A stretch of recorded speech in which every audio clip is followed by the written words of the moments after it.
السلام عليكم ورحمة الله وبركاته. الحمد لله رب العالمين، والصلاة والسلام على أشرف المرسلين وعلى آله وصحبه أجمعين. أما بعد، فقد قال الله تعالى في القرآن العظيم والفرقان المجيد: أعوذ بالله من الشيطان الرجيم. بسم الله الرحمن الرحيم. ألهاكم التكاثر حتى زرتم المقابر.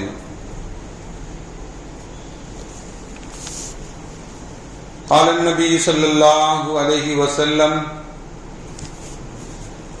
قد أفلح من أسلم ورزق كفافا وقنعه الله بما آتاه.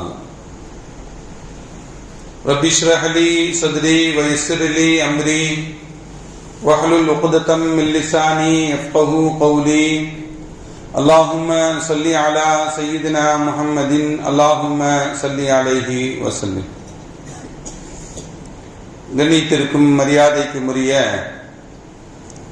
அல்லாஹ்வின் நல்லடியார்களே,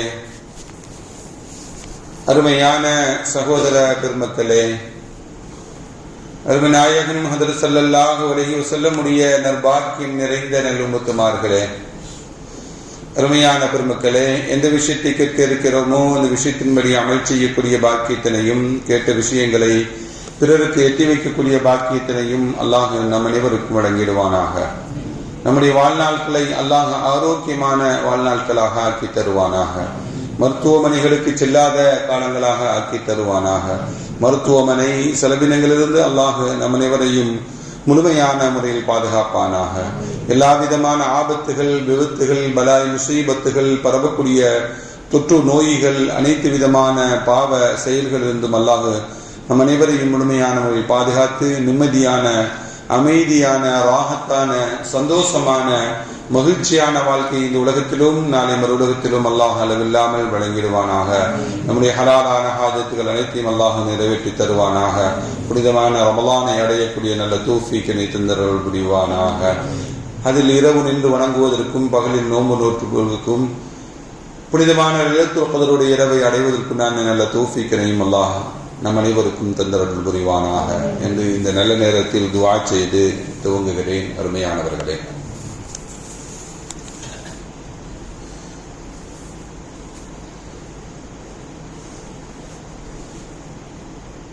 நபிகள் நாயகம் ஸல்லல்லாஹு அலைஹி வஸல்லம் அவர்கள் சொன்னார்கள்,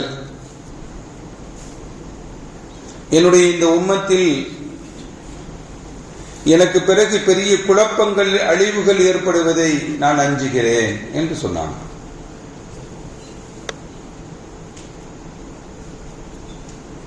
பெண்களின் மூலமாக ஏற்படக்கூடிய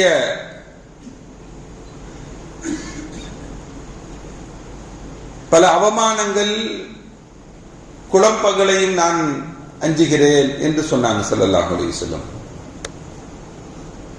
இந்த உம்மத் பெண்களால் சோதிக்கப்படுவார்கள் என்றும் நபிகள் நாயகம் ஸல்லல்லாஹு அலைஹி வஸல்லம் சொன்னாங்க. இப்படி நபிகள் நாயகம் ஸல்லல்லாஹு அலைஹி வஸல்லம் அவர்கள் அவருடைய ஹயாத்திற்கு பிறகு நடக்கக்கூடிய நிகழ்வுகளை எல்லாம் ஸல்லல்லாஹு அலைஹி வஸல்லம் சுட்டிக்காட்டிவிட்டு அதை நான் அஞ்சுகிறேன் என்று சொன்னாங்க. ஸல்லல்லாஹு அலைஹி வஸல்லம் இன்னொரு விஷயமாக இப்படியும் சொல்லுவாங்க, இந்த உம்மத்துடைய விஷயத்தில் அல்லாஹ் தாராளமான செல்வங்களை வழங்கி அந்த செல்வத்திற்காக ஒருவர் மற்றவருடன் போட்டி போட்டுக்கொண்டு அதன் மூலமாக முன்பு வாழ்ந்த சமுதாயம் அழிக்கப்பட்டதை போல இந்த உம்மத்தும் அழிக்கப்பட்டு விடுமோ என்று அஞ்சுகிறேன் என்று நபிகள் நாயகம் ஸல்லல்லாஹு அலைஹி வஸல்லம் சொல்வாங்க.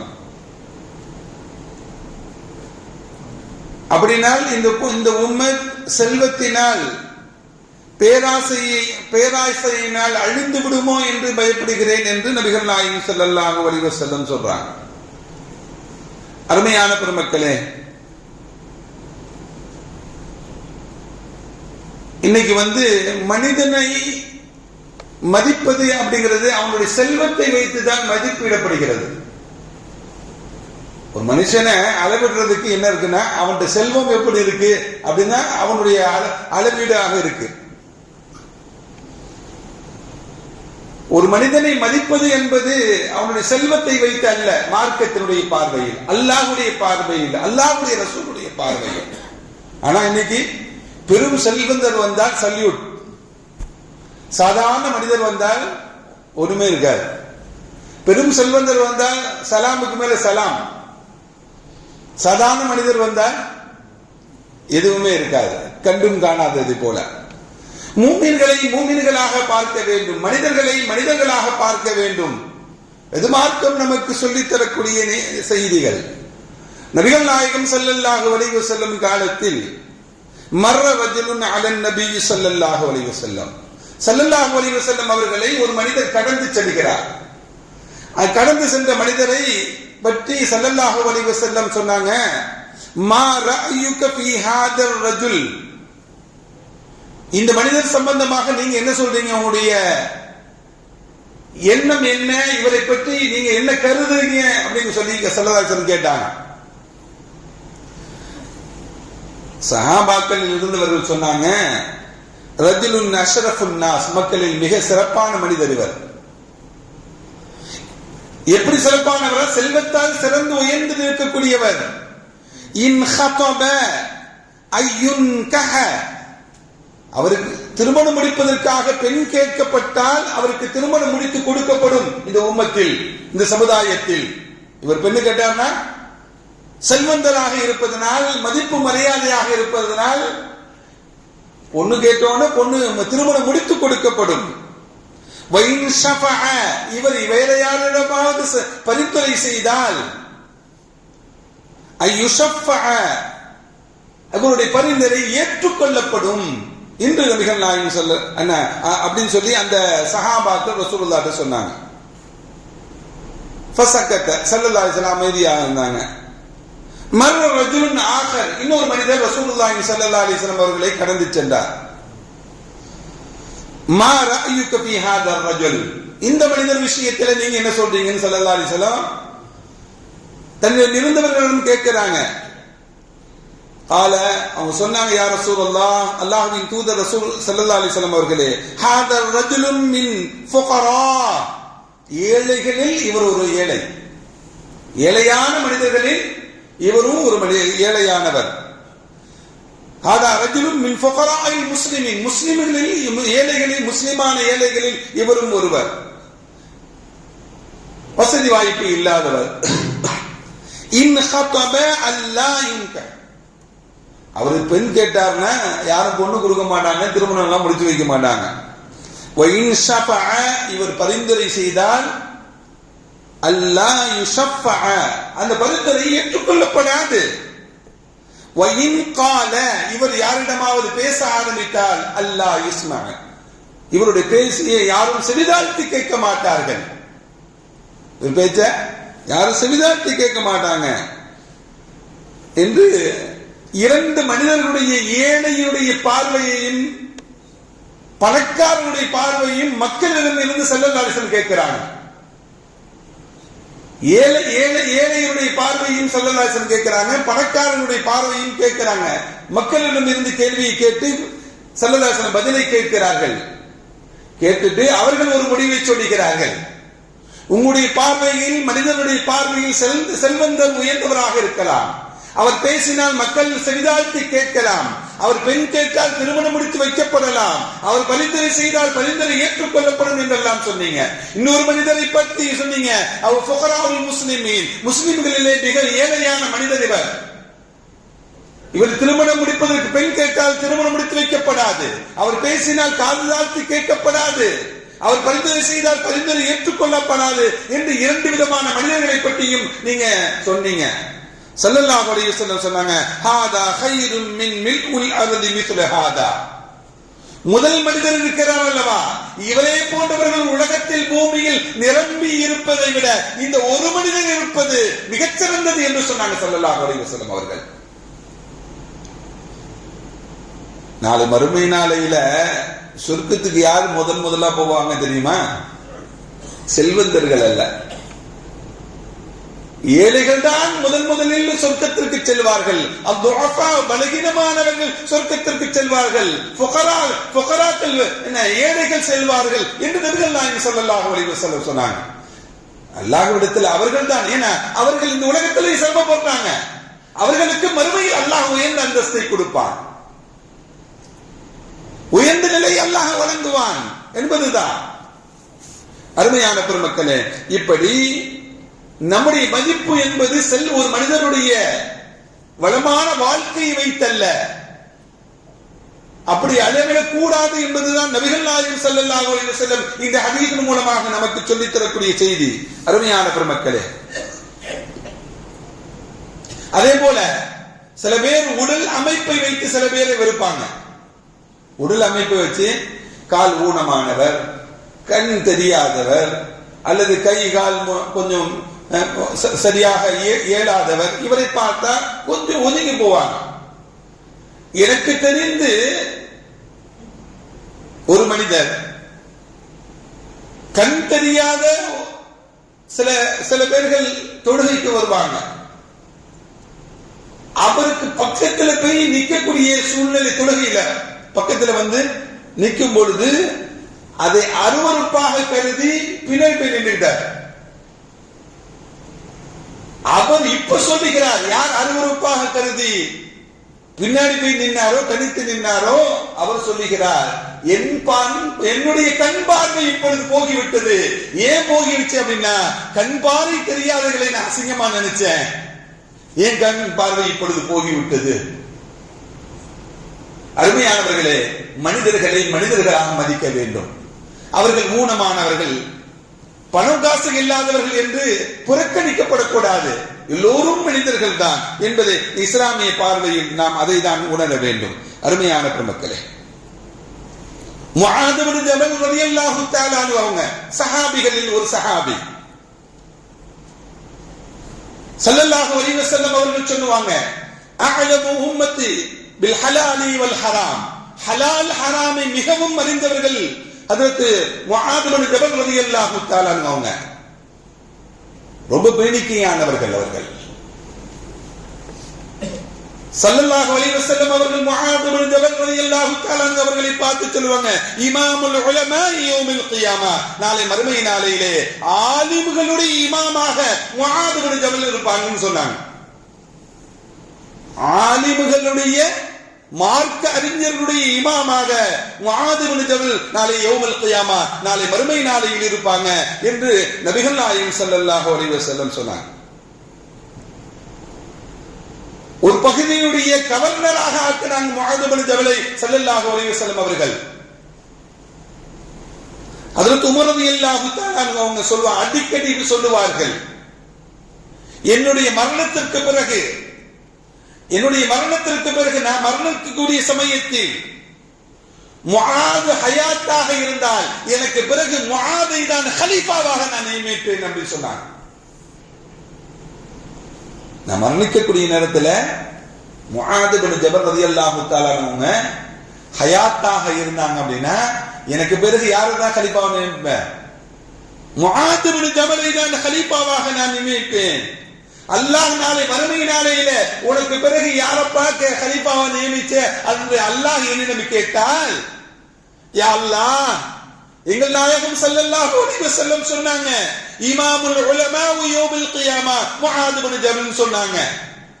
முஆத் இப்னு ஜபலை உலமாக்களுக்கு ஆலிம்களுக்கு இமாம் நாளை மறுமை நாளையில் என்று ஸல்லல்லாஹு அலைஹி வஸல்லம் சொன்னாங்களே, அப்படிப்பட்டவர் தான் நான் நியமித்திருக்கிறேன் என்று அல்லாஹ்விடமும் இப்படி பதில் சொல்லுவேன் என்று ஹஜ்ரத் உமர் ரலியல்லாஹு தஆலா சொன்னாங்க.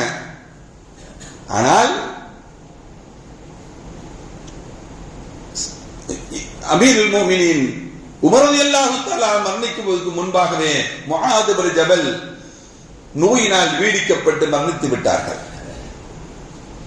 அந்த முஆத் இப்னு ஜபலை ஒரு நகரத்தினுடைய கலீஃபா கவர்னராக ஆக்கினாங்க. எனக்கு பிறகு நான் கலீஃபாவாக ஆக்குவேன், ஜனாதிபதியாக ஆக்குவேன் என்று உமர் ரலியல்லாஹு தஆலா சொன்னாங்க. அந்த முஆத் இப்னு ஜபல் ஒரு கால் ஊனமானவர்கள். ஸல்லல்லாஹு அலைஹி வஸல்லம் அவர்களும் சஹாபா பெருமக்களும் கலீஃபாக்களும் ஊனமானவர்கள் என்று பார்க்கவில்லை, திறமையானவர்களா அதுக்கு தகுதியானவர்களா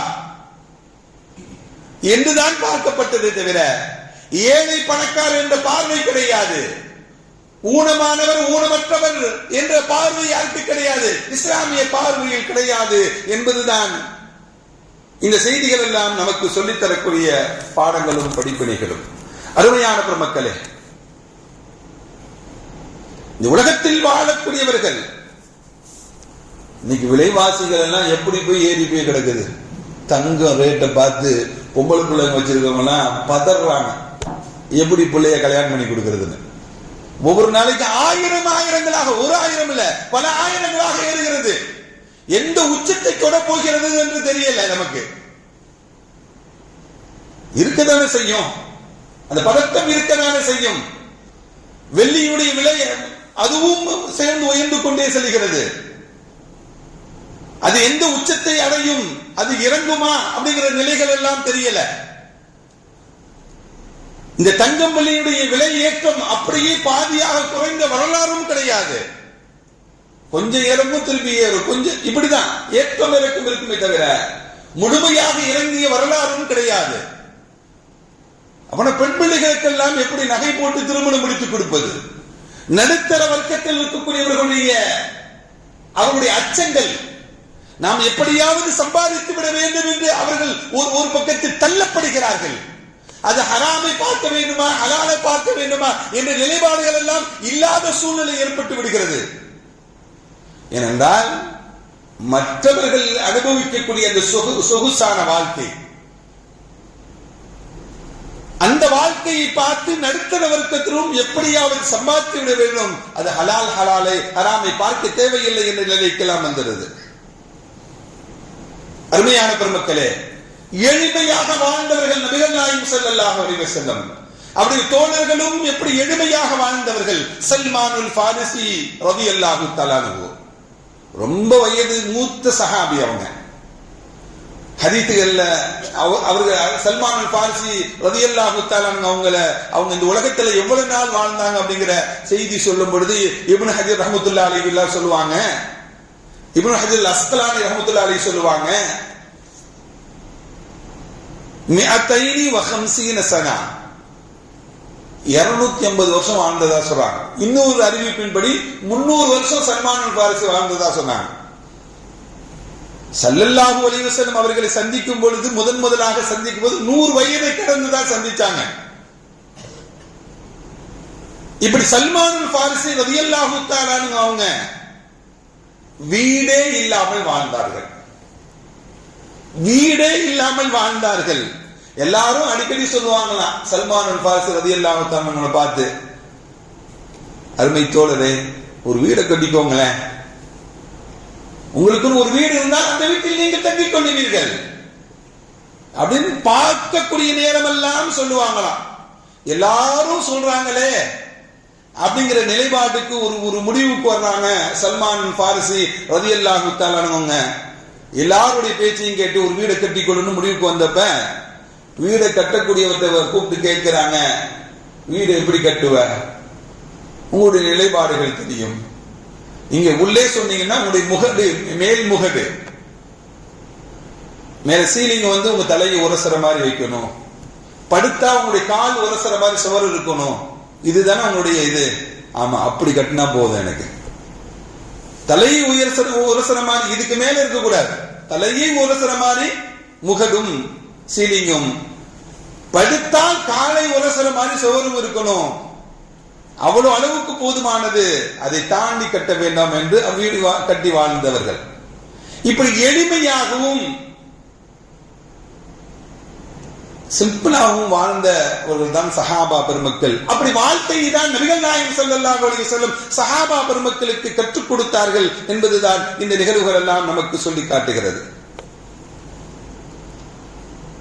அலி ரலியல்லாஹு தஆலா சொல்லுவாங்க, ஒரு பிரம்மாண்டமா வீடு கட்டி வச்சிருந்தார், ரொம்ப பிரம்மாண்டமா இருந்துச்சு. அந்த வீடை பார்த்துட்டு இந்த கட்டினவர் ஒரு காலத்துல மௌத்தாவதான போகிறாரு, ஒரு காலத்துல. ஹயாத்துக்கு பிறகு இந்த வீடு அவரை அனுபவிக்க போறாரு. இதை கட்டியவர் அவர் மௌத்தான பிறகு அவர் ஒரு மையத், ஹயாத் இல்ல. இவ்வளவு பெரிய பிரம்மாண்டமாக கட்டி யார் அனுபவிப்பது? கட்டியவர் கூட அனுபவிக்க முடியாத சூழ்நிலை என்று அலி ரலியல்லாஹு தஆலா அன்ஹு சொல்வாங்க. அருமையான பெருமக்களே, நபிகள் நாயகம் ஸல்லல்லாஹு அலைஹி வஸல்லமுடைய வாழ்க்கை எப்படி இருந்தது? ஸல்லல்லாஹு அலைஹி வஸல்லமுடைய வீட்டுக்கு ஒரு பெண்மணி வருகிறார்கள். ஸல்லல்லாஹு அலைஹி வஸல்லம் அவருடைய படுக்கை, ஆடை, அவர்கள் எப்படி இருப்பாங்க அப்படின்னு சொல்லி ஆயிஷா ரலியல்லாஹு தஆலா அவங்களை சந்திக்கிறாங்க. சந்திச்சு ஸல்லல்லாஹு அலைஹி வஸல்லுடைய படுக்கை, பெட் எப்படி இருக்கும் அப்படின்னு காமிங்க எனக்கு அப்படின்னா, இதே போல ஒரு மேலாடை, மேல போட்டிருக்கக்கூடிய ஒரு ட்ரெஸ், இதை தான் ஃபுல்லா விரிச்சு ஸல்லல்லாஹு அலைஹி வஸல்லம் படுத்துக்குவாங்க. நான் இந்த துணி மேலாடையை பற்றி கேட்கல, கீழே விரித்து படுக்கக்கூடிய படுக்கையை, பெட்டை பார்த்து கேட்கிறேன் அப்படின்னு சொல்லி கேட்டாங்க. ஆயிஷா சொன்னாங்க, திருப்பி அவங்களுடைய பெட் இதுதான், இந்த ட்ரெஸ்ஸை கலட்டி என்ன பண்ணுவாங்க, விரிச்சு படுத்துவாங்க ஸல்லல்லாஹு அலைஹி வஸல்லம், எப்பொழுதும் அப்படிதான் படுப்பாங்க என்று அந்த பெண்மணியிடம் சொன்னோன்னே அந்த பெண்மணி தன்னுடைய வீட்டுக்கு வேகமாக போறாங்க. நேரா போய் உயர்தரமான ஒரு விரிப்பை எடுத்துக்கொண்டு, இதை ஸல்லல்லாஹு அலைஹி வஸல்லம் இன்று முதல் இந்த உயர்தரமான என்ன பெட்ல, உயர்தரமான இந்த விரிப்பில் ஸல்லல்லாஹு அலைஹி வஸல்லம் படுக்க வேண்டும், இதை நான் அன்பளிப்பாக கொடுத்தேன் என்று சொல்லுங்க சொல்லி ஆயிஷா நாயிட்ட கொடுத்துட்டு என்ன பண்றாங்க, அந்த பெண்மணி போயிடுறாங்க. ஸல்லல்லாஹு அலைஹி வஸல்லம் வர்றாங்க, புதுசா விரிப்பு இருக்கு, இது என்னன்னு கேட்கிறாங்க. இது போல இந்த ஒரு பெண்மணி வந்தாங்க, ரசூலுல்லாஹ் எப்படி படுக்கை எப்படி இருக்கும், பெட் எப்படி இருக்குன்னு கேட்டாங்க. உங்களுடைய அந்த நீங்க விரித்து படுக்கக்கூடிய அந்த மேலாடையை காமிச்சேன், மேலாடை வேண்டாம் படுக்கையை காமிக்குன்னு சொன்னாங்க, இதுதான் படுப்பாங்கம்மா அப்படின்னு சொன்னாங்க. ரசூலுல்லாஹ் இவ்வளவு எளிமையா படுக்கிறாங்க, நான் உயர்தரமான ஆடையை வாங்கிட்டு வரேன், விரிப்பை வாங்கிட்டு வரேன்னு சொல்லி உங்களுக்கு வாங்கிட்டு வந்து அன்பளிப்பா கொடுத்தாங்க. ரசூலுல்லாஹ் ஸல்லல்லாஹு அலைஹி சொன்னாங்க, திருப்பி கொடுத்துருமா ரசூலுல்லாஹ், நீங்க பயன்படுத்தான்னு பரவாயில்ல, வீட்டு வாசல்ல ஸ்கிரீனா போட்டுக்கலாத. இல்ல வேண்டாமா, யாராவது விருந்தாளிகள் வந்தால் அன்பளிப்பா கொடுத்துக்கலாம் யார சொல்லலாம், அதுவும் வேண்டாமா, திருப்பி கொடுத்துருங்க. அருமையானவர்களே, சொகுசான வாழ்க்கையை ஸல்லல்லாஹு அலைஹி வஸல்லம் வாழல. ஏன்னா மறுமைக்காக வேண்டி வாழ்ந்தவர்கள் அவர்கள். துன்யாவுடைய வாழ்க்கை, உலகத்தினுடைய வாழ்க்கை எளிமையான வாழ்க்கையாக தான் நபிகள் நாயகம் ஸல்லல்லாஹு அலைஹி வஸல்லம் வாழ்ந்தார்கள் என்பதை இந்த நிகழ்வுகள் எல்லாம் நமக்கு சொல்லி காட்டுகிறது. அவங்களுடைய தலையணை எப்படி இருக்கும் தெரியுமில்ல? நபிகள் நாயகம் ஸல்லல்லாஹு அலைஹி வஸல்லம் தலையணை ஒரு துணியில பேரித்த மலை ஓலைகள் எல்லாம் இருக்கிறது அல்லவா, அந்த ஓலைகள், காய்ந்த ஓலைகளை உள்ளே திணித்து அதை தலையனாக வைத்து படுப்பாங்க. அப்படின்தான் நமக்கு ஸல்லல்லாஹு அலைஹி வஸல்லம் நிகழ்வுகள் எல்லாம் நமக்கு சொல்லும். ஆனால் இன்று சம்பாதிக்க வேண்டும், பணம் சேர்க்க வேண்டும், வாழ்க்கையில் உயர வேண்டும் துன்யாவில் என்பதற்காக வேண்டி ஹராம் ஹலால் அப்படிங்கிறத பார்க்காமலே வாழ்ந்து கொண்டிருக்கக்கூடியவர்கள் எத்தனை பேர்கள். ஹராம் எது, ஹலால் எது? ஹலாலான முறையில் சம்பாதிப்பதற்கு எந்த தடைகளும் இல்லை. ஆனால் ஹராமை தொட்டுவிடக் கூடாது. ஹராம் என்ற சந்தேகம் வந்து விட்டாலே அது ஹராம் என்று முடிவெடுத்து விட்டுவிட வேண்டும் என்று நபிகள் நாயகம் ஸல்லல்லாஹு அலைஹி வஸல்லம் நமக்கு சொல்லித் தராங்க. ஹராம் ஹலாலா ஹராமா அப்படிங்கிற சந்தேகம் வந்துட்டாலே அந்த சந்தேகமானது ஹராம் என்ற நிலைக்கு விட்டு என்ன பண்ணணும், விட்டுவிட வேண்டும் என்று மார்க்கம் நமக்கு சொல்லித் தருகிறது. அருமையான பெருமக்களே, இப்படி பெருமக்கள் எல்லாம், சஹாபா பெருமக்கள் எல்லாம் இப்படி எளிமையாக வாழ்ந்ததாக தான் நமக்கு வரலாறுகள் நமக்கு சொல்லித் தருகிறது. அதற்கு முஆவியா ரலியல்லாஹு தஆலா அவர்கள் ஹலீஃபாவாக இருக்கிறார். அவங்களை அபூ தர் குஃபாரி ரலியல்லாஹு தஆலா வந்து சந்திக்க வர்றாங்க. சந்திக்க வந்தோடனே அவர்களை கண்ணியப்படுத்துவதற்காக வேண்டி நிறைய உணவு வகைகளை தயார் செய்து பெரிய விரிப்பு பிரிச்சு அந்த விரிப்புல நிறைய உணவுகளை, நிறைய வெரைட்டிஸ், நிறைய வகையான உணவுகளை தயார் செய்து அபூ தர் குஃபாரி விருந்தாளியாக வந்திருக்கக்கூடிய அந்த சஹாபியை முஆவியா ரலியல்லாஹு தஆலா கண்ணியப்படுத்துறார். அப்படி கண்ணியப்படுத்தக்கூடிய சமயத்தில் உணவருந்துவதற்காக வேண்டி அமர்ந்த அபூ தர் குஃபாரி ரலியல்லாஹு தஆலா அவங்க சொன்னாங்க, இந்த விதவிதமான உணவுகளை பார்த்து சொன்னாங்க, இந்த உணவு, ஹலீஃபாவா இருக்காங்க இவங்க, ஜனாதிபதியாக இருக்கிறாங்க, அமீருல் முஃமினீனா இருக்கிறாங்க. இந்த உணவு மக்களுடைய பணத்திலிருந்து, பொது சொத்திலிருந்து செலவு செய்யப்பட்டு இந்த உணவு தயார் செய்யப்பட்டிருக்கும் என்றால் இந்த உணவு ஹராம் சாப்பிடுவது. இந்த உணவெல்லாம் மக்களுக்கு போய் சேர வேண்டிய காசு இது. இதை சாப்பிடுவது, நாம் சாப்பிடுவது ஹராம். இதை சாப்பிட்டால் நீங்களும் நானும் சாப்பிட்டால் அல்லாஹ்வுடைய தண்டனைக்கு ஆளாக நேரிடும். அல்லாஹ் தண்டித்து விடுவான் நாளை மறுமை நாளையில் என்றெல்லாம் சொல்லிட்டு சொன்னாங்க. இந்த பணம், இந்த உணவு தயாரித்த பணம், இந்த பணம் அவர் சொந்த பணமாக இருக்கும் என்றால், முஆவியா ரலியல்லாஹு தஆலா சொந்த பணமாக இருக்கும் என்றால் இஸ்ராப் என்ற நிலையில் அல்லாஹ் கேள்வி கணக்கு கேட்பான். உண்பதற்கு உணவுதான், பசியை போக்குவதற்கு உண்டான உணவுதான், இவ்வளவு ஆடம்பரமான உணவு இருக்கக்கூடாது என்று அபூதர் குஃபாரி ரலியல்லாஹு தஆலா சொன்ன நிகழ்வுகள் எல்லாம் எளிமையான வாழ்க்கை வாழ வேண்டும் என்பதுதான் இந்த நிகழ்வு நமக்கு சொல்லித்தரக்கூடிய செய்திகள். அருமையான பெருமக்களே, இல்லாதவர்களுக்கு உதவ வேண்டும், இல்லாதவர்களுக்கு உதவ வேண்டும். எத்தனை பேர்கள் உதவுகிறோம்? இல்லையே. கடந்த வாரம் வயநாடுல பெரிய வெள்ளம் ஏற்பட்டது. கேரளால ஒரு பள்ளி முழுமையாக அழிந்தது, வெள்ளத்தில் காணாமல் போகிவிட்டது, மூழ்கிவிட்டது. பள்ளியுடைய இமாம் அதிலே ஷஹீதாக்கப்பட்டார். பல உயிர்கள் அதிலே புதையுண்டு போகின. அந்த துயர சம்பவங்களை பார்த்து உலமாக்கள் சபை, ஜமாஅத்துல் உலமா எல்லா மஸ்ஜிதுகளிலும் துண்டேந்தி அதற்காக நிதி திரட்டி கடந்த வாரம் ஒரு 15 இஸ்லாமியர்களுக்கு வீடு கட்டி கொடுக்கப்பட்டது. ஒவ்வொரு வீடு சொகுசு வீடு, சாதாரண வீடு இல்ல. ஏழைகளுக்கு கொடுக்க சாதாரண வீடா இல்ல, 900 ஸ்கொயர் ஃபீட்ல 2 பெட்ரூம் போட்டு அவ்வளவு அழகான வீடை கட்டி கொடுத்தாங்க. இப்படி துயர் துடைக்க வேண்டும். இல்லாதவர்களுக்கு, கஷ்டப்படக்கூடியவர்களுக்கு, சிரமப்படக்கூடியவர்களுக்கு துயர்களை துடைப்பதுதான் மார்க்கம் நமக்கு சொல்லித்தரக்கூடிய செய்திகள். அருமையான பெருமக்களே, இந்த உலகத்தில் யார் வெற்றி பெற்றவர்களாக ஆக முடியும்? நபிகள் நாயகம் ஸல்லல்லாஹு அலைஹி வஸல்லம் அவர்கள் சொல்லுவார்கள், கத் அஃப்லஹ, வெற்றி பெற்றவராக ஆகுவது யார்? மன் அஸ்லம வ ருஸிக கஃபானா வ கன்னஹு அல்லாஹு தஆலா பிமா ஆதாஹு. அல்லாஹ் எதை கொடுத்திருக்கிறானோ அது எனக்கு போதுமானது என்று யார் வாதிக்கிறாரோ அவர் வெற்றி பெற்றவராக ஆகிவிடுவார். யார் வெற்றி பெற்றவர்? அல்லாஹ் எதை கொடுத்திருக்கிறானோ அது எனக்கு போதுமானது. அப்பனா பேராசை வைக்க கூடாது.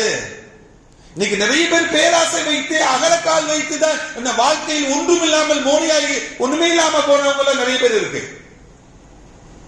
அல்லாஹ் எதை வழங்கி இருக்கிறானோ அது எனக்கு போதுமானது, அல்லாஹ் எனக்கு ரிஸ்காக எதை கொடுத்திருக்கிறானோ அது போதுமானது என்று யார் வாழுகிறாரோ அவர்தான் யார்? அவர்தான் வெற்றியாளர் என்று நபிகள் நாயகம் ஸல்லல்லாஹு அலைஹி வஸல்லம் நமக்கு சொல்லி காட்டுவான். அருமையான பெருமக்களே, அல்லாஹ் சொல்லி காட்டுவான் பேராசை பிடித்தவர்களை பார்த்து, அல்ஹாக்குமுத் தகாதுரு ஹத்தா ஸுருதுமுல் மகாபிர். நிறைய சம்பாதிக்க வேண்டும் என்று பேராசை தான் உங்களை அழித்துக் கொண்டிருக்கிறது. நிறைய சம்பாதிக்க வேண்டும் என்று பேராசை தான் உங்களை அழித்துக் கொண்டிருக்கிறது. அது எதுவரையும்? ஹத்தா ஸுருதுமுல் மகாபிர், நீங்கள் மன்னரையை சந்திக்கும் வரையும் அந்த பேராசையான நிகழ்வு உங்களை அழித்துக் கொண்டிருக்கிறது என்று குர்ஆன் நமக்கு சொல்லி காட்டுகிறது. வாழ்க்கையில் பேராசை என்பது இருக்கக்கூடாது. இறைவன் எனக்கு கொடுத்தது இதுதான், இது எனக்கு போதுமானது, அது எனக்கு போதுமானது என்ற நிலையில் நாம வாழணும். அதுதான் வாழ்க்கை என்பதை, அதுதான் வெற்றியான வாழ்க்கை என்பதையும் நபிகள் நாயகம் ஹஜ்ரத் ஸல்லல்லாஹு அலைஹி வஸல்லம் நமக்கு சொல்லி காட்டுறான். அருமையான பெருமக்களே, நபிகள் நாயகம் ஸல்லல்லாஹு அலைஹி வஸல்லம் இப்படி சொல்லுவார்கள், ஒரு மனிதன் முதுமையை அடைந்து விடுகிறான். கல்பு ஷைஹி ஷாபுன் அலா ஹுப்பி இத்னைன். முதுமையை அடைந்த பிறகும் 2 விஷயங்கள்ல அந்த முதுமை அடைந்தவன் இளமையாக இருக்கிறான் என்று சொல்லுவாங்க ஸல்லல்லாஹு அலைஹி வஸல்லம். அவங்க வயசான ஆளு ஆனால் ரெண்டு விஷயத்தில் அவன் எப்படி இருக்கிறான்? இளமையாக இருக்கிறான். எது? தூலுல் ஹயாத், அவன் நீண்ட நாள் வாழ வேண்டும் என்ற நிலையில அவன் இளமையாக இருக்கிறான். செல்வத்தை தேட வேண்டும் என்பதில், செல்வத்தின் மீது பிரியம் கொண்ட நிலையில் அவன் இளமையாக இருக்கிறான் என்று நபிகள் நாயகம் ஸல்லல்லாஹு அலைஹி வஸல்லம் நமக்கு சொல்லி காட்டுறான். அப்படின்னா எப்படி வேண்டுமானாலும் சம்பாதிப்பல்ல, மார்க்கம் இப்படிதான் சம்பாதிக்க வேண்டும் என்ற வரையறை நமக்கு ஏற்படுத்தி தந்திருக்கிறது. இப்படிதான் சம்பாதிக்க வேண்டும், இப்படியெல்லாம் சம்பாதிக்க கூடாது. எத்தனை பேர்கள் சீட்டு கட்டி ஏமாந்தவங்க எத்தனை பேர் இருக்கிறாங்க? எத்தனை பேர்கள் நகைக்காக வேண்டி ஃபண்டு கொடுத்து என்ன பண்ணாங்க ஏமாந்தவர்கள் எத்தனை பேர்கள் இருக்கிறார்கள்? கிரிப்டோ கரன்சியா, அதில் ஏமாந்தவர்கள் எத்தனை பேர்கள் இருக்கிறார்கள்? ஹலாலான கிரிப்டோ கரன்சி இவ்வளவு பணம் கொடுத்தா, 1 லட்சம் ரூபாய் கொடுத்தா மாதம் ஒரு தொகை கொடுத்து உங்களுக்கு 2 லட்சம் ரூபாய் தருவா அப்படிங்கிறான். இது எந்த வகையில் ஹலாலாக ஆக முடியும்? அதை சொல்லக்கூடியவர்களிடம் இதுல இந்த பணத்தை எதை இன்வெஸ்ட்மெண்ட் பண்றீங்க அப்படின்னா அதை சொல்ல தெரியல உங்களுக்கு. ஒரு இன்வெஸ்ட்மெண்டாக இருந்தால், வியாபாரமாக இருந்தால், ஒரு தொழிலாக இருந்தால் 1 லட்சம் ரூபாய் தருகிறேன் அப்படிங்கிறது 2 லட்சம் ரூபாய் உங்களுக்கு திருப்பி தருவேங்கிறான். இந்த இன்வெஸ்ட்மெண்ட் இந்த தொழிலில் வியாபாரத்தில் இருக்கும் என்றால் லாபத்திலையும் பங்கெடுக்க வேண்டும், நஷ்டத்திலையும் பங்கெடுக்க வேண்டும். லாபம் நஷ்டத்தில் பங்கெடுத்தால் தான் அது ஹலாலான வியாபாரமாக இருக்க முடியும். தொழில் செய்யக்கூடியவன் நஷ்டத்தை ஏற்றுக்கணும், வெறும் டெபாசிட் பண்ணவனை லாபத்தை மட்டும் ஏற்றுக்கணும் அப்படின்னா அது எந்த வகையில் சாத்தியம்? அது இஸ்லாமிய மரபுப்படி அது ஹலாலான சம்பாத்தியம் அல்ல என்பதை நாம் கவனத்தில் இருத்துக் கொள்ள வேண்டும். அருமையான பெருமக்களே, பெருமக்கள் இப்படி சொல்லுவாங்க, கனாஅத்துல் கன்சு லா யுஃப்னா, அழியாத செல்வம் இது, பொக்கிஷம் எது தெரியுமா? கனாஅத் அப்படிங்கிறதா, போதும் என்ற நிலைதான். அதுதான் பெரும் செல்வம் என்று பெருமக்கள் சொல்லுவாங்க. பெரு செல்வம் இது போதும் அப்படின்னு ஒரு எண்ணம் ஏற்படுகிறது அல்லவா, ஒரு முடிவு ஏற்படுகிறது அல்லவா, நமக்கு இது போதுங்க வேண்டாம் அப்படின்னு சொல்லி ஒரு போதும் என்ற நிலைதான் அழியா செல்வம், அழியா பொக்கிஷம் என்று பெருமக்கள் நமக்கு சொல்லி காட்டுவாங்க. அருமையான பெருமக்களே, ஹஜ்ரத் உமர் ரலியல்லாஹு தஆலா அவங்க பைத்துல் முகத்தஸை வெற்றி கொண்டு பைத்துல் முகத்தஸுடைய சாவியை பெற்றுக் கொள்வதற்காக வேண்டி மதீனாவிலிருந்து பைத்துல் முகத்தஸுக்கு செல்கிறார்கள். போன சமயத்தில் அவங்க ஆடைகள் முழுவதும் ஒட்டுகள், அவ்வளவு கிளிசல்களை ஒட்டு போடப்பட்டிருக்கிறது. கொஞ்சம் மழை சேரும் சகதியமா இருக்கு, தன்னுடைய செருப்பத்திக்கு கழுத்துறதுக்கு போட்டுக்கிட்டாங்க. அங்க இருந்தவர்கள் எல்லாம் அமீருல் மூமினீன் அவர்களுடைய கோலத்தை பார்த்து அசிங்கப்படுகிறார்கள்.